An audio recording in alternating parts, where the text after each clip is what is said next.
friends, welcome back to this third video of this series. This is a series of short lessons on musical time, rhythm, and groove. And they are a prelude to a book that I am writing on the subject of musical rhythm. Today's subject is rhythmic functions, or musical functions that rhythm can have. And this is not an exhaustive list of functions that rhythm plays within music, but it is a few of the ones that I find the most important. The first rhythmic function that we're going to discuss is rhythmic lines. What do I mean by that? I mean complete musical phrases that have a beginning and have an end. And we are supposed to play those lines with the phrasing of the style that we are performing. We're playing in classical music, we're playing a snare drum or a drum phrase. That phrase is going to have a certain direction, a certain inflection, and it could go something like this.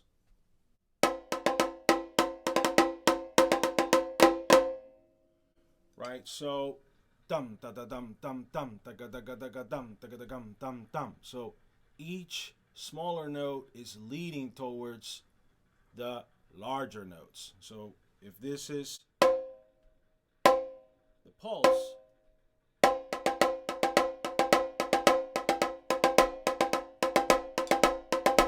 right? So we're playing that line with a sense of having an inner larger pulse.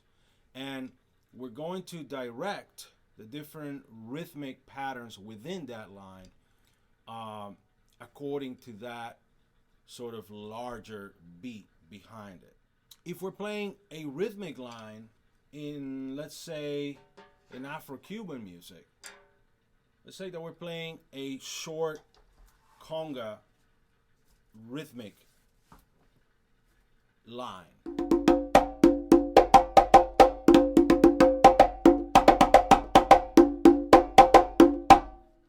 Right, so that's something that a solo drum might play in a rumba or something like that. In Afro-Cuban music, I'm playing all of those beats, whether they land on the pulse or they are syncopated. I'm playing them more or less evenly. I'm not trying to relate the flow of the line to the larger pulses of 1, 2, 3, 4, 1, 2, 3, because then it loses that syncopated interest. So that's one important thing when you're playing rhythm. If you're going to play a rhythmic line, meaning a phrase that has a beginning and an end, you need to pay attention to what style of music you're playing. Another function of musical rhythm is short patterns. Small little phrases that are not necessarily a complete idea. For example, when you're playing quinto in rumba, the larger phrases are comprised of those smaller, fragmented, short lines or short phrases.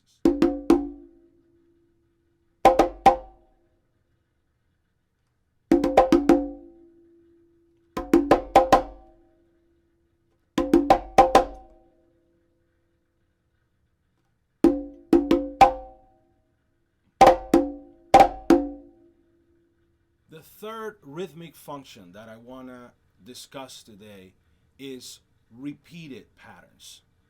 And this is one that is very important because in short phrases, we just worry about the nature of that particular rhythm. In longer lines, we're worried about the integrity of the entire phrase. When it comes to repeated phrases, we're talking usually about short phrases that are going to repeat for a long time. In classical music, we have some examples. For instance, Ravel's Bolero, the snare drum part. It goes on for 15 minutes, and the snare drummer has to pace that stamina and sometimes adrenaline that comes with playing that part. And it's a much different feeling than when you're playing a short fragment or a longer line that has a beginning and an end. When you're playing a repeated pattern, it just feels like it's going on forever, and you have to sort of lock in with that kind of mentality of just being in the moment and the cyclic aspect of the repetition. In Afro-Cuban music, we have countless examples of parts that are keeping the time for other elements in the music. And these parts are repeated phrases. Check out this part for guaguancó, the tumbadora part, the low drum. 1, 2, 1, 2, 3.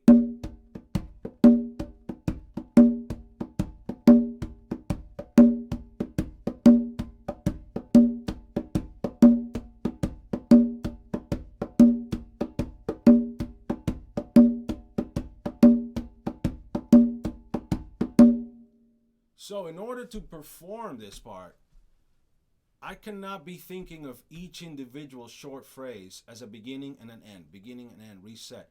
I have to think of this more like a wave, as opposed to little particles that are connected. But we have to sort of play it without bumps so that it behaves like this nice wave of time. That is particularly important in music that has a groove, because groove comes from your own inflection on that repetition.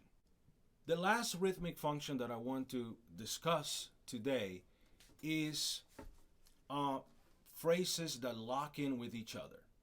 And this is something that happens a lot in Afro-Latin, Afro-Caribbean, Afro-Cuban music, is that you have these short phrases that repeat themselves, and at the same time those phrases go in like a puzzle with other phrases from other drums.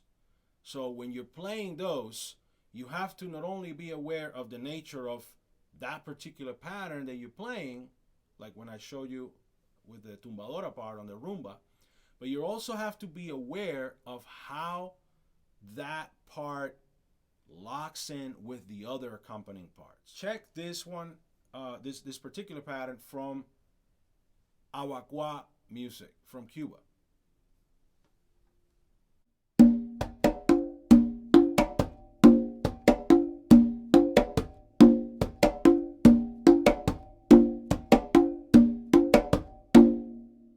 Let's count it off.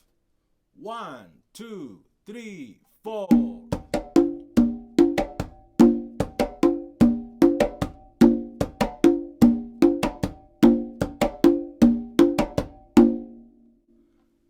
So here we have two parts. We have this drum playing this,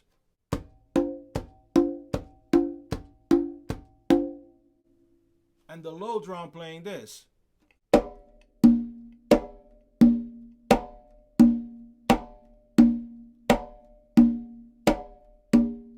Individually, if these were individual drummers, they would have to concentrate on their own repeated patterns, while keeping an ear for what the other drummer is playing so that they can lock in together.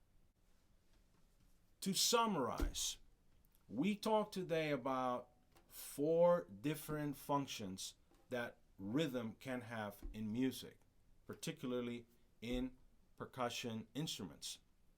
We talked about long lines, when it's a complete phrase with a beginning and an end. We talked about short fragments or short patterns, such as the individual small phrases that a quinto drum plays in Afro-Cuban rumba.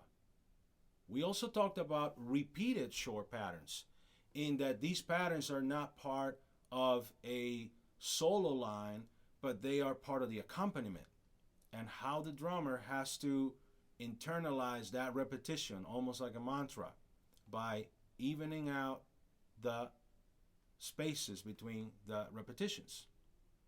And the last one we talked about was design across different voices or instruments. In our particular example, we presented an awakwa rhythm, and we could see how the polyrhythm between the two parts was just locked in. So not only do the drummers have to be aware of their part, but also how the part fits with any other parts that they might be playing with. Thank you very much for watching. This is the third video of my series on musical time, musical rhythm, and I hope you can join me on the next one. See you soon.